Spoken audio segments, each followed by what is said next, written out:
প্রশংসা করলে খুশি হয় কে? আল্লাহ। আল্লাহর প্রশংসা করলে আল্লাহ খুশি হয়ে যায়, ঠিক কি না? আর শয়তান বেজার হয়ে যায়। আমরা কার খুশি চাই? আল্লাহ নাকি শয়তানের? শয়তান যত কষ্ট পায় তত আমরা খুশি। কথা বলেন। শয়তান এই পৃথিবীতে সবচেয়ে বেশি মাজলুল হয়েছিল, অপদস্থ অপমানিত হয়েছিল দুইটা দিনে। এক হচ্ছে বদরের দিনে সে সবচেয়ে বেশি অপমানিত হয়েছিল।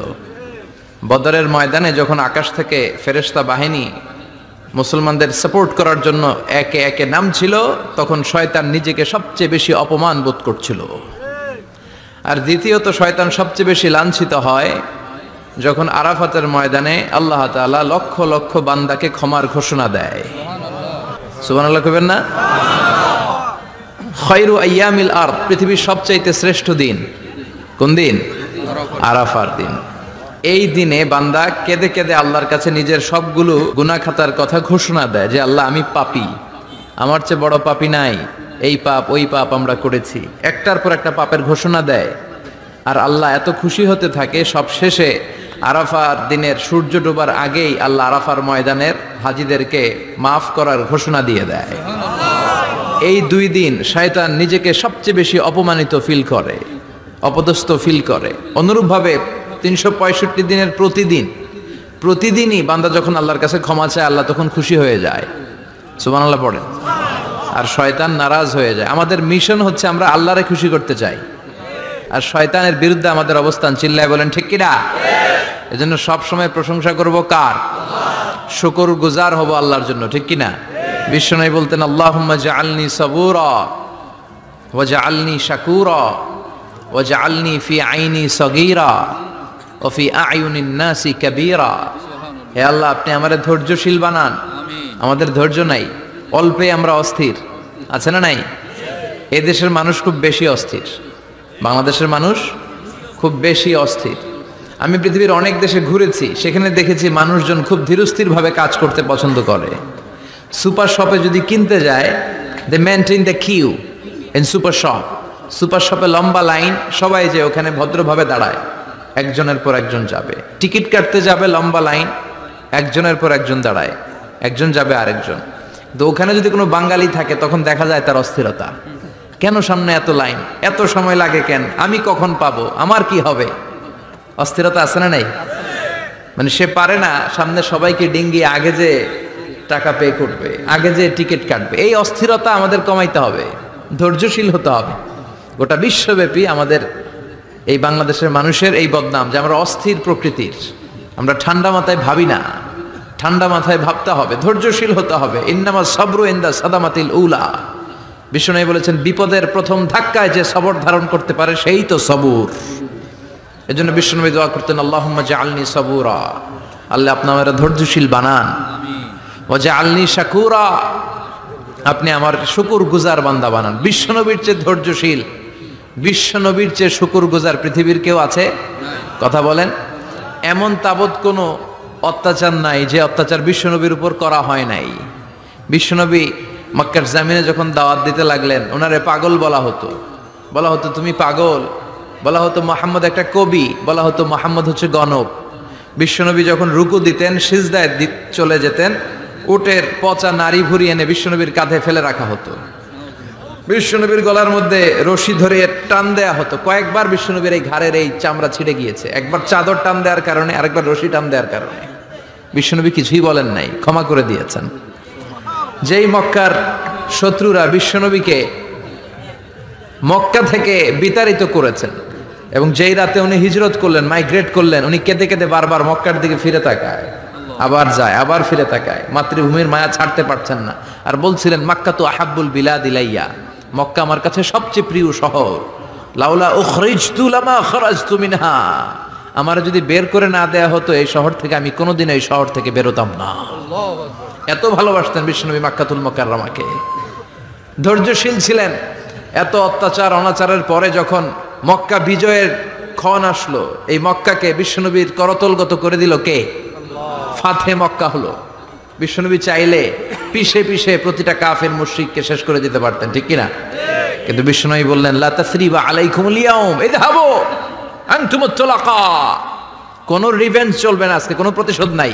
একেবারে বড় যুদ্ধাপরাধী যারা, মারাত্মক যারা অফেন্স করেছে তাদেরকে শাস্তির আওতায় আনা হবে, বাকি সবাইকে আমি ক্ষমা করে দিলাম। In the long history of the world, there is no instance of magnanimity and forgiveness which was showed by our beloved Prophet Muhammad when all of his enemies laid under his feet and he forgave them one and all. পৃথিবীর গোটা পৃথিবীর ইতিহাসে এরকম নজির কোথাও পাওয়া যায় না, যাকে এত অত্যাচার করে বিতাড়িত করা হয়েছে, নির্বাসন দেয়া হয়েছে, হিজরতে বাধ্য করা হয়েছে, তিনি যখন ওই শহরকে আবার বিজয় করলেন, কাউকে আঘাত করলেন না, আগুন জ্বালিয়ে শহরটাকে জ্বালিয়ে দিলেন না, ওদের বংশকে নির্বংশ করলেন না, বরং মুচকি হেসে উনি বললেন, যাও ক্ষমা করে দিলাম। কি ধৈর্যশীল ছিলেন। আবার দোয়াও করতেন, আল্লাহুম্মা জাআলনি সাবুরা, আল্লাহ আপনি আমার ধৈর্য বাড়ায় দেন, ওয়া জাআলনি শাকুরা, আপনি আমার শুকরগুজার বানান, ওয়া জাআলনি ফি আইনি সাগীরা, আল্লাহ আমার চোখে আপনি আমারে ছোট বানান, ওয়া ফি আয়ুনিন নাসি কাবীরা, আল্লাহ মানুষের চোখে আপনি আমারে বড় বানান। কি মানুষ ছিল, নিজের চোখে নিজে ছোট থাকতে চাইতেন। আমরা নিজের চোখে নিজের বড় মনে করি, এরকম ডাকাইত আছে না নাই? নিজেরাই নিজে মনে করে কত বড় সাহেব, লাট সাহেব। মান তাওয়াদা তারাফা, এটা হচ্ছে সুন্নাতুল্লাহি ফিল আরদ।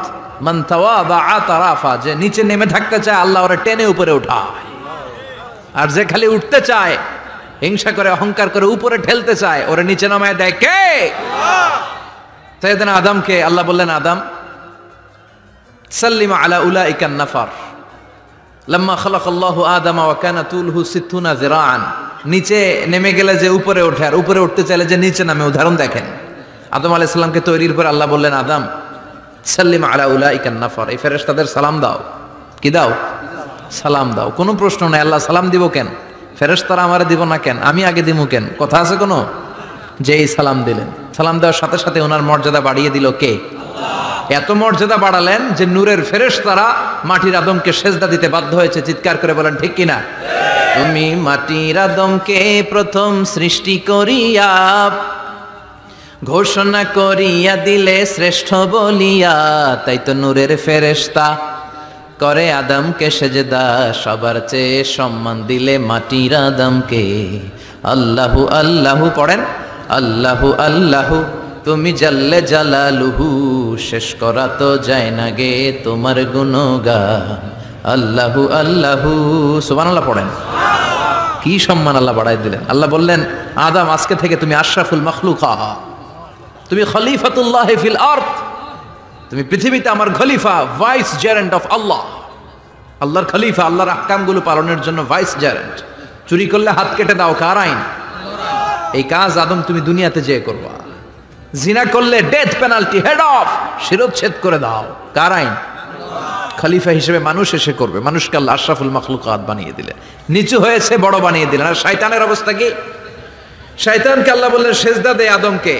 শয়তান যুক্তি দাঁড় করিয়েছে, খলাকতাহু মিন তিন খলাকতানি মিন নার ওয়া খলাকতাহু মিন তিন। আল্লাহ আপনি আমারে বানাইছেন আগুন দিয়া। কি দিয়া? আগুনের ধর্ম উপরের দিকে ওঠে, আর মাটির ধর্ম সে নিচে পড়ে থাকে, আমি কেন সেজদা দেব? শয়তানকে চিরকালের জন্য ইবলিস মালউন, অভিশপ্ত আর জাহান্নামী হিসেবে ঘোষণা দিয়ে দিল কে? এজন্য আপনি ছোট থাকতে চাইবেন, আপনারা বড় বানাবে কে? আর আপনি নিজে যদি বলেন আমি বড়, থাপ্পড় মেরে আপনারা নিচে নামাই দিবে কে? এজন্য বিশ্বনবী দোয়ায় বলতেন, আল্লাহুম্মা জাআলনি সাবুরা ওয়াজআলনি শাকুরা ওয়াজআলনি ফি আইনি সাগীরা ওয়া ফি আয়ুনিন নাসি কাবীরা। ও আল্লাহ, আপনি আমারে ধৈর্যশীল বানান, আপনি আমারে শুকরগুজার বান্দা বানান, আমার চোখে আমারে আপনি ছোট বানান, মানুষের চোখে আপনি আমারে বড় বানান। সুবহানাল্লাহ পড়েন। এজন্য সবসময় শুকরগুজার থাকার চেষ্টা করতে হবে। রাজি আছেন তো? যে কোনো মুহূর্তে, যে কোনো পরিস্থিতিতে আমরা শুকরিয়া করব কার? চিল্লায় বলেন কার?